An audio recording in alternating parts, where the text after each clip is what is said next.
हाँ जी। तो नमस्कार भी सभी को, कैसे हो सारे। उम्मीद करूंगा सब बढ़िया हो गए, अच्छे से चल रही होगा सभी की तैयारी, है ना। तो ज्यादा बातें नहीं करते हुए अपना टॉपिक चल रहा था आवर्त बीजों की आकारी की, जिसमें हम जड़ के बारे में, तने के बारे में, पत्ती के बारे में अच्छे से डिस्कस कर चुके हैं। 5-6 क्लासेस अपनी हो चुकी हैं। टीवी वाली वीडियो सभी बच्चे प्रमोट करना और इसको देखना, बहुत इंटरेस्टिंग इंफॉर्मेशन है, देखना उसका बहुत ही मजा आने वाला है। ठीक है, तो अपना आज का जो नया टॉपिक है वो है पुष्प। तो इससे पहले आप इसका स्क्रीनशॉट ले लो, क्योंकि ये बहुत ही यूजफुल नोट्स बनाने के लिए आपकी हेल्प करेंगे। ठीक है, वीडियो में थोड़ी बहुत बफरिंग हो रही है भाई, थोड़ी सी, तो उसको कोई दिक्कत नहीं, आप थोड़ा सा हैंड ओवर कर सकते हो ना। चलिए करते हैं शुरू। टॉपिक का नाम है पुष्प। क्या नाम है? पुष्प। पुष्पा नहीं, पुष्प। ठीक है, इस पुष्प को क्या बोलते हैं? फ्लावर। फ्लावर समझी क्या? वो वाला फ्लावर है। ठीक है, चलिए करते हैं बात पुष्प की। तो पुष्प क्या होता है? फूल क्या होता है? सर वही हम जो रोज डे पे देते हैं। हाँ जी, वही होता है वैसे तो, लेकिन इसके बारे में अपने देखें तो क्या होता है वो। चलिए, पुष्पीय पौधे का महत्वपूर्ण अंग। पुष्पीय पौधे, पुष्पीय पौधे क्या होते हैं? नाम से पता लग रहा है। कौन से पौधे? पुष्पीय पौधे।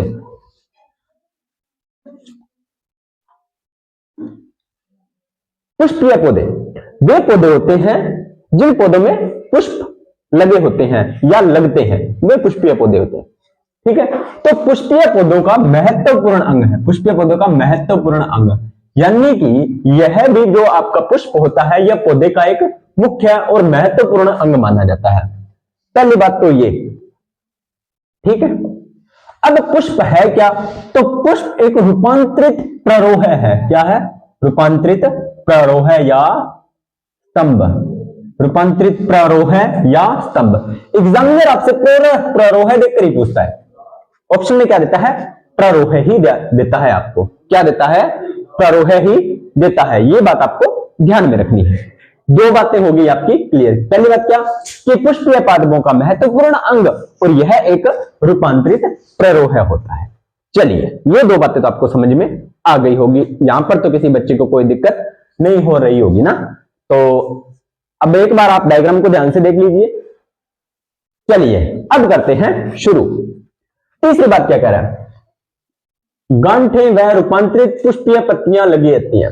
देखो, पत्तियां लगी रहती हैं, यानी कि ये जो पुष्प होता है वो आपका गांठें व रूपांतरित पुष्पीय पत्तियां लगी रहती हैं इस पर। किस पर? पुष्प पर। पुष्प पर क्या होती है? गांठें होती हैं और रूपांतरित पुष्पीय पत्तियां लगी रहती हैं। ठीक है, ये बात आपको ध्यान में रखनी है। अब आपको इंपॉर्टेंट बात, यह प्रायः यानी कि पुष्प प्रायः तने व शाखा के शीर्ष पर लगता है। आप नोटिस करना, जो आपका पुष्प होगा, जो आपका फूल होगा, वो पौधे के किस भाग पर लगेगा? या तो तने पर और या शाखा पर। और तने और शाखा के शीर्ष भाग पर, यानी कि सबसे आगे वाले भाग पे। एक छोटा सा आपने बनाए, या तो ये तना हो गया मान लीजिए, तो तने का अगर लगेगा तो ये सबसे शीर्ष वाले भाग पर, यानी कि टॉप पॉइंट पे यह पुष्प आपका लगेगा। और अगर शाखा पे लगता है तो शाखा के भी सबसे टॉप पॉइंट पे आपका फ्लावर होगा वो लगेगा। ये बात आपको ध्यान में रखनी है। बीच बीच में नहीं लगेगा। तने, अगर तने पर लगा तो तने के भी शीर्ष भाग पर, और अगर शाखाओं पे लगा तो शाखाओं के भी शीर्ष भाग पर लगेगा। यानी कि ये तने पर भी लग सकता है और शाखा पर भी लग सकता है। कौन? पुष्प। चलिए आगे बात करते हैं। पत्ती के अक्ष में उत्पन्न होता है, यानी कि ये पत्ती के अक्ष में उत्पन्न होता है। अक्ष का मतलब मैं आपको पिछले वाली क्लास में बता चुका हूं, पर फिर भी अगर आपको देखना हो तो ये पत्तियों के जिस तरह पत्तियां लगती है ना, उसी प्रकार उसके अक्ष में ही लगता है। ऐसे नहीं है कि इधर उधर लगेगा, जहां पर पत्ती लगती है उसी के समान अक्ष में ये आपका जो पुष्प होता है वो लगता है। चलिए, मुख्य कार्य क्या होता है पुष्प का? मुख्य कार्य प्रजनन करता है। ये जनन का कार्य यही करता है। अगर पौधे का जनन भाग पूछे तो पुष्प ही होता है। क्या होता है आपका? पौधे का जनन भाग होता है जो आपका, वो आपका पुष्प ही होता है। यानी कि कहना क्या चाह रहा है ये कि अगर पूछे कि पौधे में प्रजनन का काम कौन सा अंग करता है, पौधे में प्रजनन या रिप्रोडक्शन का काम है जो कौन करता है, तो आप बोलोगे कि पुष्प या फ्लावर करता है। पुष्प या फ्लावर करता है। ये बात आपको ध्यान में। और इससे क्या होता है? फल और बीज को उत्पन्न करता है। वेरी वेरी इंपॉर्टेंट बात, जो फल और बीज बनते हैं ना वो पुष्प से ही बनते हैं। फल और बीज जो बनेंगे वो पुष्प से ही बनेंगे। वेरी वेरी इंपॉर्टेंट बात। कैसे? आप कभी भी देखना, आप अगर खेती बाड़ी करते हो तो आपको ध्यान में होगा कि पौधे के किसी भाग से पहले पुष्प या फूल खिलता है, उसके बाद में उसके फल और बीज बनते हैं, है ना। अब सरसों का सीजन चल रहा है तो देख लेना, आपको लग जाएगा पता। फल व बीज का उत्पन्न करता है कौन? पुष्प करता है। ये आपको 4-5 बातें ध्यान में रखनी है। क्या बात है जी? पुष्पीय पौधों का महत्वपूर्ण अंग है। पुष्प जो होता है वो रूपांतरित प्रवाह होता है। गांठे व रूपांतरित पुष्पीय पत्तियां लगी रहती है इस पर। प्रायः तने व शाखा के शीर्ष पर लगता है। पत्ती के अक्ष में उत्पन्न होता है। प्रजनन का कार्य करता है। फल व बीज का उत्पन्न करता है। ये है जी आपका मोटा मोटा पुष्प की बातें। यानी कि अभी तक हमने पुष्प के बारे में, आपके माइंड में एक इमेज क्रिएट हो गई है कि हमें पढ़ना क्या है। अब ये देख लीजिए फूल जो मैंने बनाया है, देख लेते हैं। अब कई बच्चे बोलेंगे सर सुंदर बनाया है, और कई बोलेंगे सर सुंदर नहीं बनाया। तो अपने को सुंदर या गंदा वो नहीं देखना, अपने को सिर्फ कंसेप्ट समझना है भी कौन सी चीज कहां पर लगी होती है। चलिए बात करते हैं अपने आगे। तो यहां पर है पुष्प की संरचना। पुष्प की संरचना की पुष्प देखने में कैसा लगता है, पुष्प देखने में कैसा लगता है, ठीक है। तो अगर अपने बात करें इसके बारे में आपको दिखाता हूं मैं। चलिए क्या बोल रहा है, ये जो नीचे वाला भाग है आपका, ये जो नीचे वाला भाग होता है इसे बोलते हैं, क्या बोलते हैं? पुष्प वृंत। क्या बोलते हैं? पुष्प वृंत। यानी कि इसी पर जो आपका ब्लैक ब्लैक है ना, ये आपका पुष्प वृंत होता है। क्या होता है? पुष्प वृंत होता है। जिस प्रकार अपने पिछली क्लास में पर्ण वृंत पढ़ा था ना, इस प्रकार से एक डंठल जैसी संरचना थी, सेम टू सेम यही पुष्प वृंत है आपका, ठीक है, उसी प्रकार से। चलिए मैं लाइव भी आपको थोड़ा सा दिखाई देता हूं पुष्प वृंत के बारे में थोड़ा सा। तो देखो पहले बच्चों, ये जो वाला भाग है, जो ये वाला भाग, ये चीज मैंने थोड़ा सा इसको पौधे से लंबा तोड़ा है, लेकिन आपका ये वाला भाग होता है ना, ये आपका पुष्प वृंत होता है, ठीक है। आपको ध्यान में आ गया होगा। चलिए आगे बात करते हैं। पुष्प वृंत के बारे में पता लग गया। अब है आपका ये नीचे, इसको बोलते हैं पुष्पासन। पुष्पासन, इसका संधि करो, पुष्पासन, पुष्पासन। अब कई बच्चे संधि क्या करेंगे? पुष्पा प्लस सन, मीन्स ही चेंज हो गया। ऐसी संधि नहीं होगी भाई इसकी, ये गलत है। ये होगा पुष्प प्लस आसन। यानी कि पुष्प पर पुष्प जिस स्थान पर लगेगा या पुष्प का जो आधार होगा उसे ही अपने बोलेंगे पुष्पासन, ठीक है। तो यह हो गया आपका पुष्पासन। यहां तक कोई दिक्कत नहीं है। ये जो मैंने हरी हरी चीजें दिखाई हैं, जो मैंने हरे हरे भाग दिखाए हैं, ये आपके क्या होते हैं? ये आपके होते हैं बाह्य दल। क्या होते हैं प्यारे बच्चों? बाह्य दल।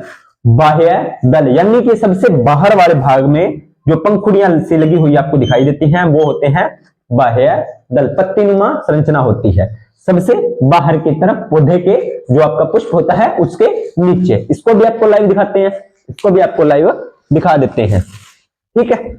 देखिए भाई ध्यान से, इसको देखिए, ये आपका पुष्प वृंत हो गया। और ये जो आपको दिखाई दे रहे हैं हरे वाला भाग है ना, इसमें थोड़ा बंधा हुआ है, अलग अलग प्रकार है इसके। दूसरे पुष्प में आपको और क्लियर होगा। दूसरा पुष्प में आपको दिखाता हूं, उसमें आपको और क्लियर हो जाएगा।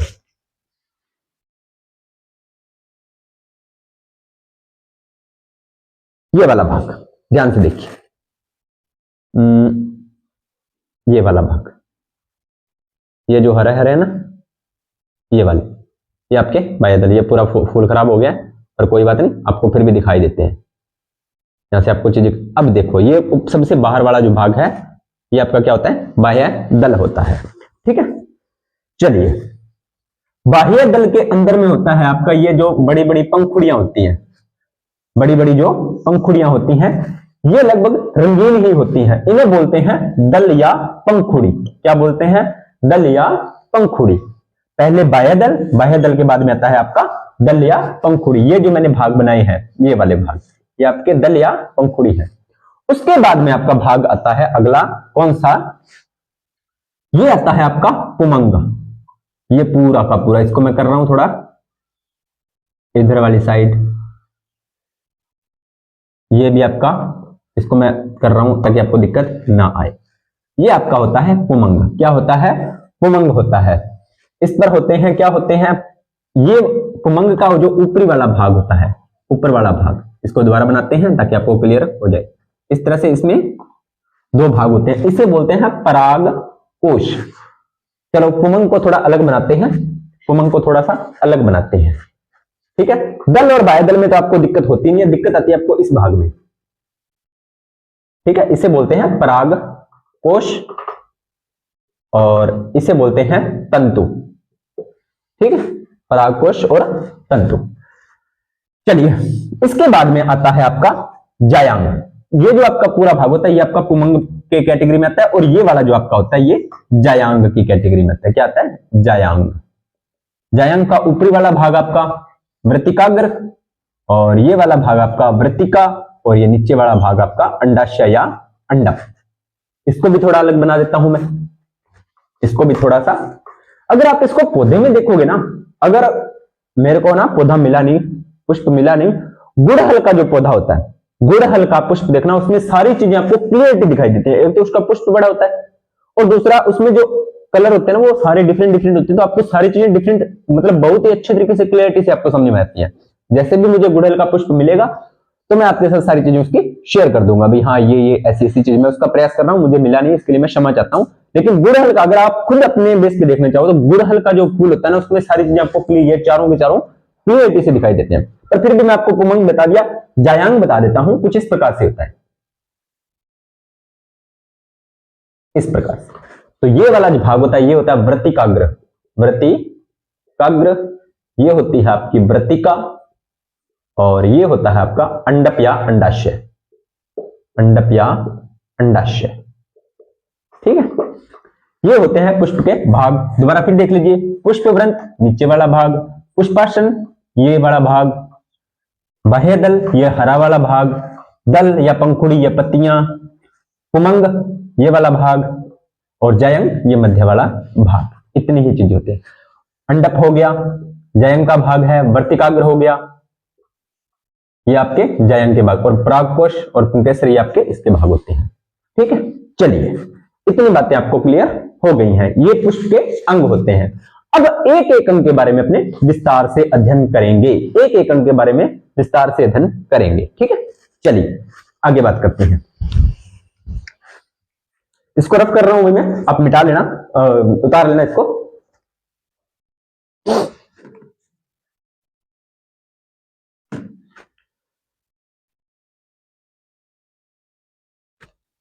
चलिए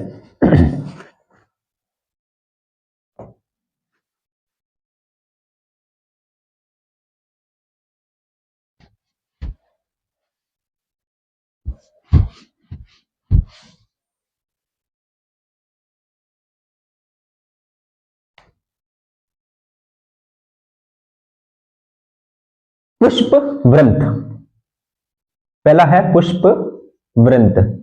पुष्प वृंत को पेडिसोल भी बोलते हैं। क्या बोलते हैं? पेडिसोल भी बोलते हैं। तो पुष्प वृंत क्या होता है? एक डंठल द्वारा तने से जुड़ा रहता है, एक डंठल द्वारा, जो मैंने अभी आपको दिखाया था एस आकृति, है ना। जैसे मान लीजिए ये आपका तना हो गया, तो तने से ये जो पुष्प जुड़ेगा तो ये आपका क्या हो जाएगा? पुष्प वृंत हो जाएगा। जो क्या होता है, एक डंठल द्वारा, क्योंकि ये डंठल जैसा ही होता है ना, एक डंठल द्वारा तने से जुड़ा रहता है। जरूरी नहीं है तने से हो, यहां पर शाखा भी हो सकती है भाई, ये बात भी आपको ध्यान में रखनी है, क्योंकि हम पीछे इसके बारे में चर्चा कर चुके हैं। इसके बाद में है पुष्पासन। पुष्पासन रफली बना रहा हूं, देखते जाना। वृंत के एक सिरे पर स्थित चपटा भाग होता है। वृंत के एक सिरे पर क्या होता है? आपका चपटा भाग होता है, ठीक है। विभिन्न पुष्प के भाग। अब पुष्प के भाग आ गए, ये आपका पुष्प वृंत हो गया। इसके बाद में यहां पर जो आपका पुष्पासन लगा होता है, इस पर पुष्प के विभिन्न भाग होते हैं। तो पहला होता है जी आपका बाह्य दल। कौन कौन सा? बाह्य दल इस प्रकार से लगे, मैं अब रफली बना रहा हूं ताकि आपको चीजें क्लियरिटी हो जाए। यानी कि ये आपके लगे बाह्य दल लगे पुष्प के। उसके बाद में होता है आपके दलपुंज। क्या होते हैं? दलपुंज। ये मैंने मान लीजिए दलपुंज लगा दिए, ठीक है। दलपुंज के बाद में पुमंग, क्या लगा दिए अपने? पुमंग लगा दिए यहां पे इस प्रकार से, ठीक है। इसके बाद में है जायांग, जो मध्य में होते हैं, जायांग। इस प्रकार से पहले बाह्य दल, फिर पुमंग और फिर जायांग। इस तरह से बाह्य दल, दल, पुमंग और जायंग इस प्रकार से लगे होते हैं।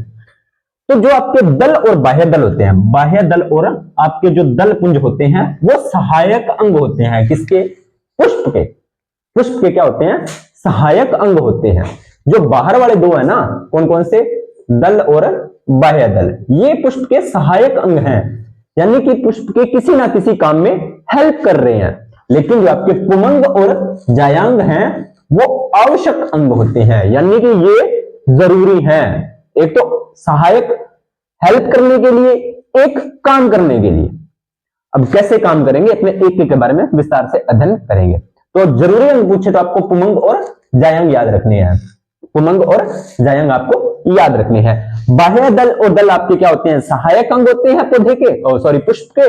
और पुमंग और जायांग आपके क्या होते हैं? आवश्यक अंग होते हैं। कई बार सहायक अंग को ना एग्जामिनर क्या करता है, कई बार सहायक अंग को वो नाम देता है अनावश्यक अंग। भाई अगर नहीं भी हो ना तो पौधे में काम चल सकता है, लेकिन पौधे में ये जरूरी है, होते हैं वैसे देखा जाए तो, इसलिए अपने अनावश्यक तो नहीं बोल सकते।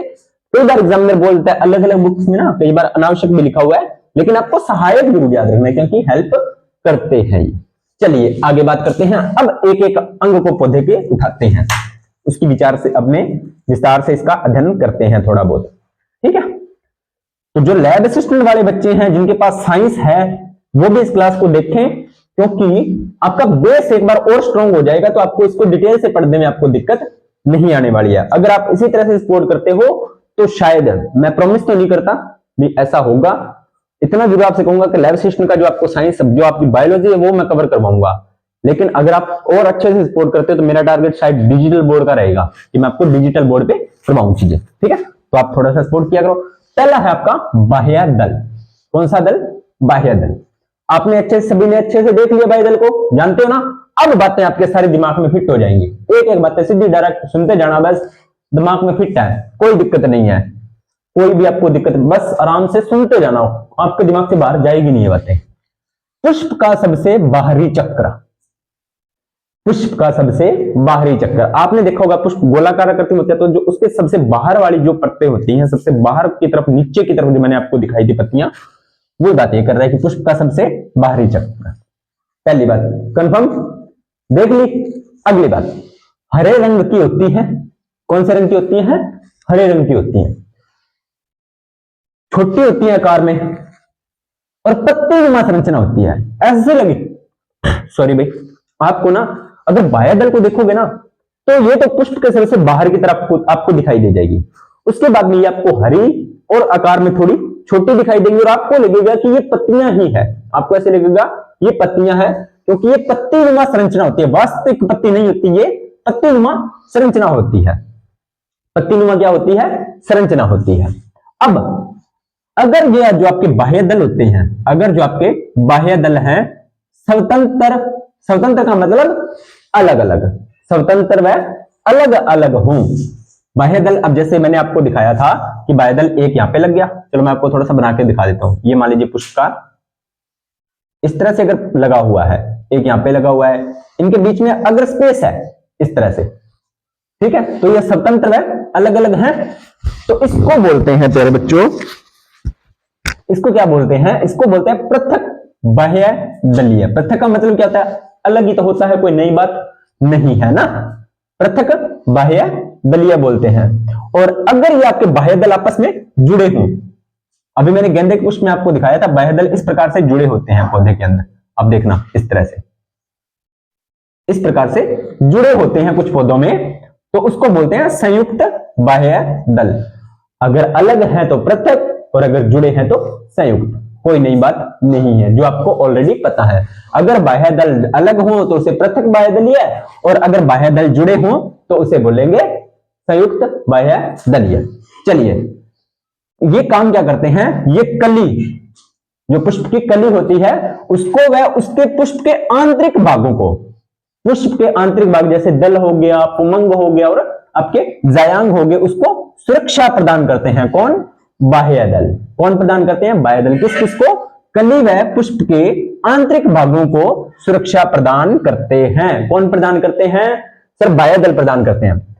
कुछ पुष्पों में क्या होता है, सभी में नहीं, कुछ पुष्पों में क्या होता है, जो आपके बाह्य दल होते हैं ना वो रंगीन होते हैं। रंगीन का मतलब हरे कलर के अलावा भी कुछ अलग कलर के होते हैं, रंगीन कलर के ना। तो ऐसा क्यों होता है ये रंगीन? क्योंकि परागण के लिए कीटों को आकर्षित करते हैं, परागण के लिए कीटों को आकर्षित करते हैं, परागण के लिए कीटों को क्या करते हैं, ये आकर्षित करते हैं। चलो इस बात का थोड़ा सा मैं आपको एक चीज समझाता हूं, इतनी बात आपको समझ में आ गई होगी। आंतरिक भागों की सुरक्षा प्रदान करते हैं, कुछ पुष्पों में रंगीन है।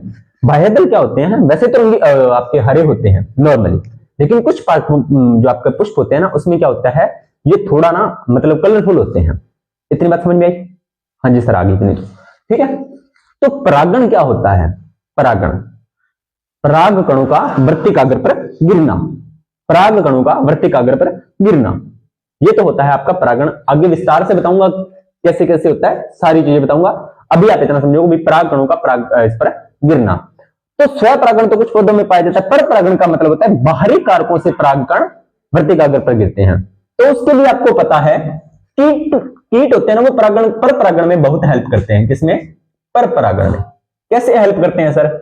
अब देखो, पुष्प की जो बाह्य दल क्या होगा, रंगीन होगा, रंगीन होगा तो वो अट्रैक्टिव होगा, आकर्षक होगा। तो जैसे ही कीटों उसको देखते हैं तो उसको वो मकरंद चूसने के लिए, क्या चूसने के लिए? मकरंद चूसने के लिए, या अपने पोषक के लिए, या उनको अट्रैक्टिव लगता है इसलिए वो उस पर बैठते हैं, पुष्प पर बैठते हैं, अट्रैक्शन के कारण जो आते हैं। जैसे वो उस पर बैठते हैं तो उनके पैरों पर क्या होता है, परागकण चिपक जाते हैं, और वहां से जब वो उड़ेंगे तो कुछ परागकण दूसरे पुष्प पर जाकर बैठेंगे, तो वहां उसकी वृत्तिकाग्र पर वो गिरा देंगे, तो परागण की क्रिया आपकी हो जाएगी वो संपन्न। तो इसलिए कुछ पुष्पों में जो बाह्य दल होते हैं वो रंगीन होते हैं, जो परागण के लिए कीटों को आकर्षित करते हैं। ये है आपकी बाह्य दल की बातें।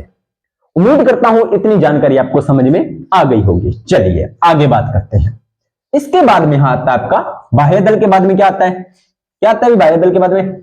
सर बाह्य दल के बाद में तो आपने बताया था कि दल आता है। क्या आता है? दल, या दल पुंज भी बोलते हैं। पुंज का मतलब समूह हो गया। तो यह क्या होता है? अब इसको मैं फिर बनाता हूं। ये आपने बाह्य दल तो पढ़ लिया, सबसे बाहर की तरफ पुष्प का दूसरा चक्कर, यानी कि ये भी चक्र के रूप में पाए जाते हैं। अब यहाँ पे 3D एनिमेशन अपने बना नहीं सकते इस तरह से, ये भी पुष्प का दूसरा चक्कर है। सबसे बाहर कौन हो गया? आपके बाह्य दल, उसके बाद में ये आपके क्या आ गए? दल आ गए। दूसरा चक्कर बाह्य दल के अंदर स्थित है। अब ये क्या बाह्य दल के अंदर ही तो है, ये देखो ये आपका बाह्य दल है, तो इसके अंदर ही तो ये है कौन? दलपुंज या दल। तो बाह्य दल के अंदर स्थित होते हैं। पुष्प का दूसरा चक्र, यानी कि पहला चक्र आपका बाह्य दल का हो गया, तो दूसरा चक्र दल का ही होगा, कोई दिक्कत नहीं है। बाह्य दल के अंदर स्थित होते हैं, बिल्कुल वही देखा ही होगा। पुष्प सबसे बाल हरी हरी पट्टियां होती है, उसके बाद में पंखुड़ियां जो होती है उसके बाद में ही होती है, इसलिए वो बाह्य दल के अंदर स्थित होती है। तो दूसरा चक्कर हो गया आपका। होते कितने हैं? 2 से 6 दल होते हैं। 2 से 6 दल का क्या मतलब है? यानी कि कईयों में इससे ज्यादा भी हो सकते हैं। नॉर्मली ये क्या होते हैं? 2 से 6 होते हैं, कईयों में बहुत ही ज्यादा भी होते हैं। पंखुड़ियां जैसे आप पौधों पे देखोगे ना, वो 2 से ज्यादा ही होती हैं, और 6 से भी कई बार ज्यादा हो जाती है। वो अलग अलग पुष्पों पर डिपेंड करता है। तो लगभग उसकी 2 से 6 मानी जाती है, वो उसके चारों ओर स्थित होते हैं। ठीक है, 2 से 6 दल होते हैं। जो कैसे होते हैं? दल या पंखुड़ी। पंखुड़ी दिमाग में रखो बस, कैसी होती है? रंगीन। अब पंखुड़ी भी रंगीन है, तो फिर वही बात, परागण हेतु कीटों को आकर्षित करती है, परागण हेतु कीटों को आकर्षित करती है, कोई नई बात नहीं है। अब इसमें भी वही बात, अगर दल अलग होते हैं तो पृथक दलीय, और अगर दल जुड़े हो तो संयुक्त दलीय। अगर दल पृथक हो तो पृथक दलीय, और अगर दल जुड़े हो तो संयुक्त दलीय। इसलिए आपको जो इंपॉर्टेंट बात ध्यान में रखनी है वो आपको ये रखनी है, 2 से 6 दल वाली। दूसरा चक्र होता है, बाह्य दल के अंदर स्थित होते हैं। ये बातें आपको ऑलरेडी पता है, इतनी बारीकी से मैंने आपको 2-3 बार समझा दिया है। चलिए अब याद रखने वाली बातें हैं आपके लिए अगली। कौन सी? पुमंग की। इसकी पुमंग की बातें आपको याद में रखनी है। पुमंग की क्या बातें हैं? पुमंग दिखा दिया है मैंने, पर फिर भी एक बार मैं साइड में बना देता हूं। कुछ इस प्रकार से होता है, ये आपको ये ध्यान में रखना है, इस प्रकार से होता है पुमंग। तो पुमंग क्या है? पुष्प का तीसरा चक्कर। यह भी पुष्प के तीसरे चक्र में स्थित होते हैं। तीसरे चक्र में पहले क्या आ गया आपका? बाह्य दल, उसके बाद में दल, और उसके बाद में पुमंग आपके आ गए हैं। तीसरा चक्कर, यह जो पुमंग होता है ना, वो पौधे का नर जनन अंग होता है। क्या होता है? नर जनन अंग। पौधे के अंदर भी नर जननांग पाए जाते हैं, यानी कि पौधे के अंदर नर जनन अंग आपका कौन होता है? वो आपका होता है पुंकेसर। क्या होता है? पुंकेसर। तो नर जनन अंग आपका क्या है? पुंकेसर। पुंकेसर होता है। तो पुंकेसर को वास्तव में क्या बोलते हैं? वास्तविक नर भाग बोलते हैं। वास्तविक नर भाग, वास्तविक नर भाग, उमंग। अब इसको कैसे याद करोगे? नाम से देखो, उमंग, है ना। तो पुष्प का जो अंग होता है, पुष्प के पुरुष का अंग, किसका? पुरुष का जो अंग होता है वो आपका क्या होता है? उमंग होता है। पुष्प का तीसरा चक्कर नर जननांग होता है। नर अंग आपका होता है पुंकेसर। वास्तविक नर भाग होता है, यानी कि नर जनन का वास्तविक अगर नर भाग पूछे तो आपका क्या होता है? पुंकेसर होता है। चलिए, इसमें भाग होते हैं 3। कैसे भाग? एक होता है तंतु, दूसरा होता है परागकोश और तीसरा होता है आपका योजी। कौन कौन से भाग होते हैं? परागकोश, ये आपके क्या होते हैं? परागकोश होता है, ये आपका तंतु होता है, और आपका जो योजी होता है तंतु व परागकोश को जोड़ता है। परागकोश को आपका, तंतु व परागकोश को आपका जोड़, ये होता है आपका योजी और ये होता है आपका परागकोश। ठीक है, परागकोश नहीं, सॉरी, तंतु। ठीक है, तंतु, योजी और परागकोश, इस प्रकार से ये लगे होते हैं। अब देखो, तंतु होता है, फिलामेंट बोलते हैं। तंतु, फिलामेंट, पतला सूत्रनुमा भाग होता है। पुंकेसर को पुष्पासन से जोड़ता है। पुंकेसर को किससे जोड़ता है? पुष्पासन से जोड़ता है। अब यहां पर आपको दिखाया था ना मैंने पुष्पासन, ये पुष्पासन ही तो था। पुष्पासन कौन जोड़ता है? पुंकेसर को। ये आपका जो पूरा भाग है ना, ये पुंकेसर का होता है। ठीक है, बिल्कुल सही है। ये आपका पूरा क्या है? पुंकेसर है। तो पुंकेसर को किससे जोड़ता है? ये पुष्पासन। तो ये बड़ा भाग आपका हो जाता है तंतु। ठीक है, तंतु क्या करता है? पुंकेसर को पुष्पासन से जोड़ता है। ये आपका पुष्पासन, ये आपका पुंकेसर, तो इसको जोड़ेगा कौन? तंतु। तंतु को फिलामेंट भी बोल देते हैं, कोई बड़ी बात नहीं है। ठीक है, उसके बाद में आता है आपका परागकोश। क्या आता है? परागकोश, यानी कि ये वाला परागकोश। इसमें क्या होता है? द्विपालिक रचना होती है, यानी कि 2 पालियां बनी हुई है, 1 और 2, 2 अलग अलग भाग बने हुए, द्विपालिक रचना होती है। 4 कोष्ठ होते हैं इसमें। कितने कोष्ठ होते हैं? 4 कोष्ठ होते हैं। द्विपाली, एक पाली में 2 कोष्ठ, तो 2 पाली में 4 कोष्ठ। 4 कोष्ठ होते हैं, जिसे कोष्ठों को बोलते हैं परागपुट। इन कोष्ठों को क्या बोलते हैं? परागपुट। क्या बोलते हैं? परागपुट। अब ज्यादा बताने की जरूरत नहीं है। इन्हीं परागपुटों में पराग कणों की उत्पत्ति होती है। किसकी उत्पत्ति? पराग कण। अब देखो ध्यान से, इसको मैं थोड़ा ना बड़ा बनाता हूं, इसको परागकोश को। इसने बोला है कि ये आपका है परागकोश, द्विपालिक रचना, 1 2 पालिक। ठीक है, दोनों में क्या होता है? 4 आपके क्या होते हैं? कोष्ठ होते हैं। कितने होते हैं? 4 कोष्ठ होते हैं। और इन कोष्ठ को क्या बोलते हैं? इनको बोलते हैं, क्या बोलते हैं? परागपुट बोलते हैं। इन कोष्ठ को परागपुट बोलते हैं। इन्हीं परागपुटों के अंदर ये छोटे छोटे परागकण बनते हैं। क्या बनते हैं आपके? परागकण। इस तरह से क्या बनते हैं आपके? ये है आपके परागकण। ये होते हैं आपके परागकण। परागकणों का निर्माण परागकोश में, है ना।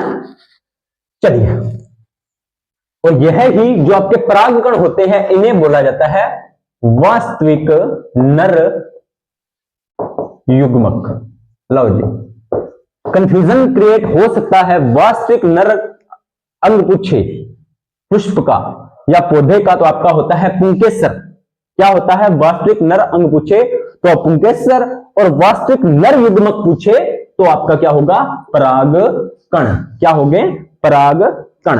ये बात आपको ध्यान में रखनी है।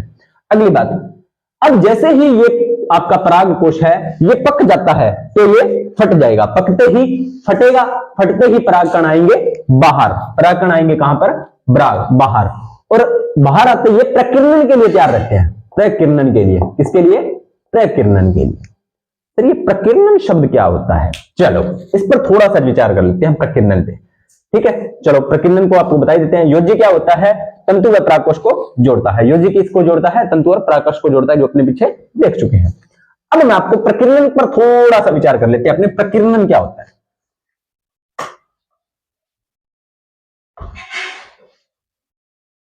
आज ना एक काम करना, आप जैसे ही आपको टाइम मिले तो टॉर्च लेना, क्या लेना, टॉर्च, टॉर्च लेना और उसे आसमान की तरफ जला करना, आसमान की तरफ करना, तो आपको एक चीज दिखाई देगी।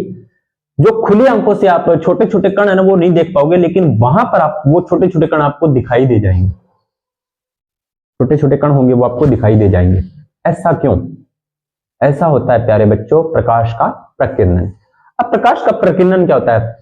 प्रकीर्णन शब्द का मतलब समझाने के लिए मैं थोड़ा सा फिजिक्स में आ गया हूं। जैसे मान लीजिए ये कोई धूल कण है, जैसे ही इस पर प्रकाश पड़ता है, जैसे ही इस पर प्रकाश पड़ता है तो ये संपूर्ण प्रकाश को फैला देता है। संपूर्ण प्रकाश को क्या करता है? ये फैला देता है। तो प्रकीर्णन का मतलब होता है फैलना। अगर प्रकाश का प्रकीर्णन पूछे तो प्रकाश का फैलना, वैसे प्रकीर्णन का पूछे तो फैलना। तो वही इसने बताया है कि जैसे ही परागकोश से आपका जो पराग पुट फटते हैं या परागकोश जैसे ही पूरा परिपक्व हुआ, पक गया, तो वो संपूर्ण फट जाएगा और उसी फटते ही आपके जो परागकण होते हैं वो प्रकीर्णन के लिए यानी कि परागकण फैलने के लिए तैयार रहते हैं। क्लियर? चलिए आगे बात करते हैं जायांग। अब जायांग होता है वो चौथा वह भीतरी भाग, यानी कि इसका चौथा वह भीतरी भाग। पहले क्या आया आपका?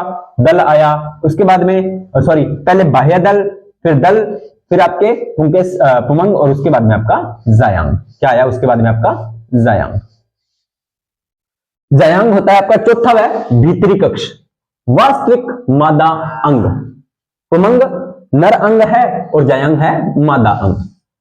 अंडकों से निर्मित होता है। ये किससे निर्मित होता है? अंडकों से। ठीक है, वर्टिकली मुड़ी हुई पत्ती होती है जो आपका अंडक होता है, यानी कि मुड़ी हुई पत्ती समान होती है ये जो आपका अंडक होता है। जड़ें किनारे पर बीजांड उत्पन्न, जो किनारों पर बीजांड उत्पन्न करती हैं, और मादा युग्मक अंडाणु। बीजांड क्या करते हैं? अब जो अंडक से बनते हैं बीजांड, और बीजांड क्या उत्पन्न करता है? मादा युग्मक अंडाणु उत्पन्न करता है या मादा युग्मक अंडाणु बनाता है। बिन पादपों में बीजांड की संख्या होती है वो निश्चित होती है, अलग अलग पादपों में इनकी संख्या जो होती है वो निश्चित होती है। एक बात मैंने आपको पिछली क्लास में बता दी थी, एग्जामिनर यहां से क्वेश्चन उठाता है, एग्जामिनर आपका यहां से क्वेश्चन उठाता है, बीज का निर्माण किससे होता है? बीज का निर्माण, तो बीज का निर्माण होता है प्यारे बच्चों किससे? बीजांड से। और जो आपका फल का निर्माण होता है वो होता है आपका अंडाशय से। ये दो बातें आप ध्यान में रख लेना, अंडक या अंडाशय से। उसके बाद में आपको एक चीज और बता देता हूं, यहां पर भी बताई हुई है, वर्तिका। अब ये है आपका पूरा जायांग। जो यहां पर भाग होता है ये होता है आपका अंडक या अंडाशय, ये नीचे वाला भाग, ये होती है आपकी वर्तिका, लाइनमा संरचना वर्तिका, और ये आगे वाला भाग होता है आपका वर्तिकाग्र। क्या होता है? वर्तिका अग्र, यानी कि वर्तिका का आगे वाला भाग वर्तिकाग्र। ठीक है, अंडाशय के ऊपर का लंबा व पतला भाग वर्तिका, अंडाशय के ऊपर वाला भाग लंबा और पतला है तो ये आपका क्या हो गया? वर्तिका। वर्तिका के ऊपरी वाला भाग वर्तिकाग्र। यह भाग जो होता है ना ये चिपचिपा होता है। क्या होता है? चिपचिपा। सर चिपचिपा क्यों है? चिपचिपा क्यों होता है? तो चिपचिपा होने का रीजन ये है, हमने पीछे अभी बात करके आए थे, जैसे ही कीट किसी पौधे पर बैठता है, ठीक है, तो वहां पर वो उसके परागकण उठाता है, परागकण उठाएगा, और जैसे वो दूसरे पुष्प पर बैठता है तो उसकी वर्तिका पर ये जैसे ही चिपकता है तो वहां पर चिपचिपा पदार्थ होता है, तो वहां पर कुछ ना कुछ परागकण वो गिरा देगा और वहां पर हो जाएगा आपका पर परागण। सभी पौधों में ये सिचुएशन चलती रहती है। आप कभी अगर इस चीज को क्रॉस वेरीफाई करना हो ना, तो अभी सरसों की जो फसल है वो फूलों पे है, तो आप देखना जैसे ही उसके खेत में से गुजरोगे, आप नुकसान मत करना किसी का, लेकिन जैसे ही आप उसमें से खेत में से गुजरते हो तो एक तो आपके जो कपड़े पहने हुए उसमें ना व्हाइट या हल्के पीले कलर के छोटे छोटे बारीक दाने से लग जाएंगे, तो वो होते हैं आपके परागकण। और वहां पर जैसे ही आप गुजरोगे तो वहां पर आपको मक्खियां बहुत सारी दिखाई देंगी, या मक्खियां या छोटे छोटे कीट। क्यों? क्योंकि वो पर परागण की अभिक्रिया करवाते हैं, और वहां पर उस फूलों की खुशबू बहुत सुंदर होती है। और इसी मौसम में आपने जो मधुमक्खी पालन करने वालों को देखा होगा, वो खेतों के पास में ना ऐसे डिब्बे से जो चाके वो करते हैं, तो वो अपना मधुमक्खी पालन करते हैं, यानी कि मकरंद वाला वो शहद वाला वो अपना काम करते हैं। यहां पर पुष्प का, अपने पुष्प के बारे में उसके प्रमुख 4 अंग पढ़ लिए हैं। कौन से? बाह्य दल, दल, पुमंग और जायांग। कल अपने बात करेंगे बीजांड की रचना या बीजांड की संरचना, उसको अपने डिटेल से पढ़ेंगे। हो सकता है इस क्लास को अपने इसे 1 या 2 क्लासों में खत्म करें। अगला टॉपिक जो अपना केमिस्ट्री का रहेगा, फिजिक्स का रहेगा। ठीक है, देखते हैं कौन सा टॉपिक करवाना है, बाकी कोई दिक्कत वाली बात नहीं है। फिर भी आपको किसी को टॉपिक में दिक्कत परेशानी हो तो कमेंट सेक्शन में डाल देना। बाकी आपको पता ही है, वीडियो को लाइक कमेंट शेयर। तो मिलते हैं नेक्स्ट वीडियो के अंदर, तब तक आप सभी का धन्यवाद।